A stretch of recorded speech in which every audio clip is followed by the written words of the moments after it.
ക്രമസമാധാന ചുമതലയുള്ള ADGP സ്ഥാനത്ത് നിന്ന് MR അജിത് കുമാറിനെ മാറ്റണമെന്ന് വീണ്ടും ആവശ്യപ്പെട്ടുകൊണ്ട് CPI രംഗത്തെത്തി. RSS നേതാക്കളുമായി ADGP രഹസ്യ കൂടിക്കാഴ്ച നടത്തിയത് എന്തിനെന്ന് അറിയണം.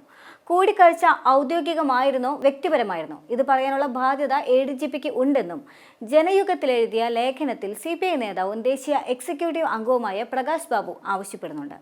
RSS എന്ന ഹൈന്ദവ തീവ്രവാദ സംഘടനയുടെ 2 ദേശീയ നേതാക്കളെ തികച്ചും മെച്ചപ്പെട്ട ക്രമസമാധാനം നിലനിൽക്കുന്ന കേരളത്തിൽ, പ്രത്യേകിച്ച് വർഗീയ സംഘർഷങ്ങളൊന്നുമില്ലാത്ത ഒരു സന്ദർഭത്തിൽ സംസ്ഥാനത്തെ ഉന്നത പോലീസ് ഉദ്യോഗസ്ഥൻ എന്തിനാണ് രഹസ്യമായി സന്ദർശിച്ചത് എന്നറിയാൻ ഏവർക്കും താല്പര്യമുണ്ടെന്നും ഔദ്യോഗികമോ വ്യക്തിപരമോ ആയ എന്താവശ്യത്തിനാണ് അവരെ താൻ സന്ദർശിച്ചതെന്ന് പറയാനുള്ള ബാധ്യത ആ ഉദ്യോഗസ്ഥനുമുണ്ടെന്നും അദ്ദേഹം പറയുന്നുണ്ട്.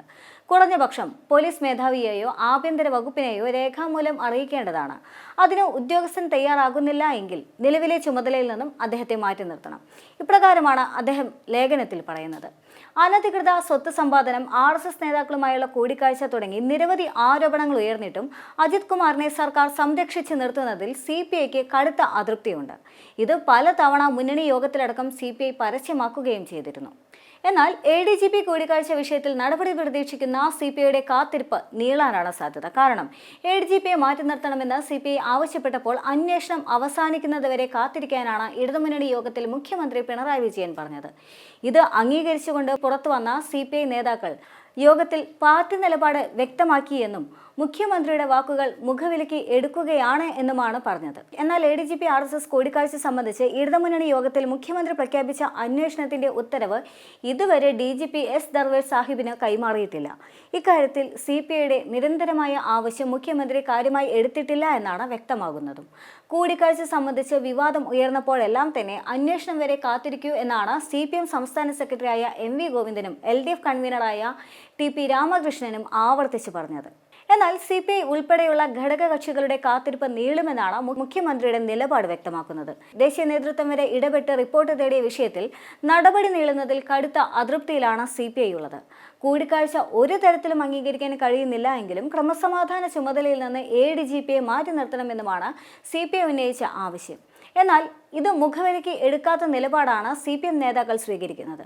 RSS ഇന്ത്യയിലെ പ്രധാനപ്പെട്ട സംഘടനയാണെന്നും ADGP വ്യക്തിപരമായി RSS നേതാവിനെ കണ്ടതിൽ തെറ്റില്ല എന്നുമുള്ള സ്പീക്കറായ AN ഷംസീറിന്റെ പ്രസ്താവന CPIയെ ചൊടിപ്പിച്ചിരുന്നു. പാർട്ടി സെക്രട്ടറി ബിനോയ് വിശ്വവും ഡെപ്യൂട്ടി സ്പീക്കർ ചിറ്റയം ഗോപകുമാറും ഷംസീറിനെതിരെ രംഗത്തും വന്നു. ADGP RSS കൂടിക്കാഴ്ച തൃശൂരിലെ CPIയുടെ തോൽവിയുമായി ബന്ധപ്പെടുത്തി ആരോപണം ഉയർന്ന സാഹചര്യത്തിലും മുഖം രക്ഷിക്കാൻ പാർട്ടിക്ക് ADGPക്കെതിരെ പേരിനെങ്കിലും നടപടി അനിവാര്യമാണ് എന്നതും വസ്തുതയാണ്. എന്നാൽ വിശ്വസ്തനെ കൈവിടില്ല എന്ന നിലപാടിൽ മുഖ്യമന്ത്രി ഉറച്ചു നിൽക്കുന്ന സാഹചര്യത്തിൽ അണികൾക്ക് മുന്നിൽ മുഖം നഷ്ടമാകുന്ന നിലയിലാണ് CPI ഉള്ളത്. PV അൻവറിനെ തണുപ്പിക്കാൻ മലപ്പുറത്തെ പോലീസ് മേധാവിയെയും 8 DYSPമാരെയും കൂട്ടത്തോടെ മാറ്റിയ മുഖ്യമന്ത്രി പക്ഷേ ADGPയുടെ കാര്യത്തിൽ മറ്റൊരു സമീപനമാണ് സ്വീകരിച്ചത്. ADGPക്കെതിരെ അവിഹിത സ്വത്ത് സമ്പാദനം സംബന്ധിച്ച പരാതിയിൽ പ്രത്യേക അന്വേഷണ സംഘത്തലവൻ കൂടിയായ DGP നൽകിയ വിജിലൻസ് അന്വേഷണ ശുപാർശയിലും മുഖ്യമന്ത്രിയുടെ ഓഫീസ് തീരുമാനമെടുത്തിട്ടില്ല. ഇടതുപക്ഷ MLA ആയ PV അൻവർ പ്രത്യേക സംഘത്തിന് നൽകിയ മൊഴിയിലാണ് ADGPക്കെതിരെ അവിഹിത സ്വത്ത് സമ്പാദനം ഉന്നയിച്ചത്. മൊഴി പരിശോധിച്ച ശേഷം DGP വിജിലൻസ് അന്വേഷണത്തിന് സർക്കാരിന്റെ അനുമതി തേടുകയായിരുന്നു. ഇക്കാര്യത്തിലും തീരുമാനം നീളുന്നത് അന്വേഷണം വൈകാൻ കാരണമാകും.